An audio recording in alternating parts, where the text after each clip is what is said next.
All right, today we are looking at this felt activity kit that it's creating a clock. This was sent to us for an honest review, and this was a fun activity that I did with my daughter. It comes with all the different little pieces, and you just pop them out of these. So that's your first step, and it comes with a step-by-step instructions where it has the steps on one side and a picture directions on the other side, which is really great. But it's not too complicated. You mostly just punch out all the things, and then you follow the picture of your exact clock, and you just match it. So it's almost like you're doing a puzzle, which was actually a lot of fun. Now the hardest part was taking the stickers off the back.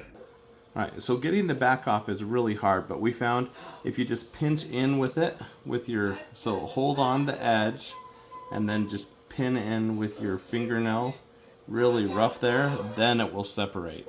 Otherwise it takes forever. You can't just piece it out a little at a time. We were able to get every single piece off and replicate it, and it took us probably about an hour, but it was fun just to spend time together and put it together. Then when you're done, you put in the mechanical piece. We don't have a battery in it yet, but you just put that through, put your hands on, and then once you've got the battery in, it's gonna start ticking, and then you can just set the time and you've got an actual clock. So cool to have a clock that you can hang up that represents time that you spent together. It's a lot of fun, plus it is a cute little clock. So these come in a few different designs, but this one is super cute and we're glad we got to put it together.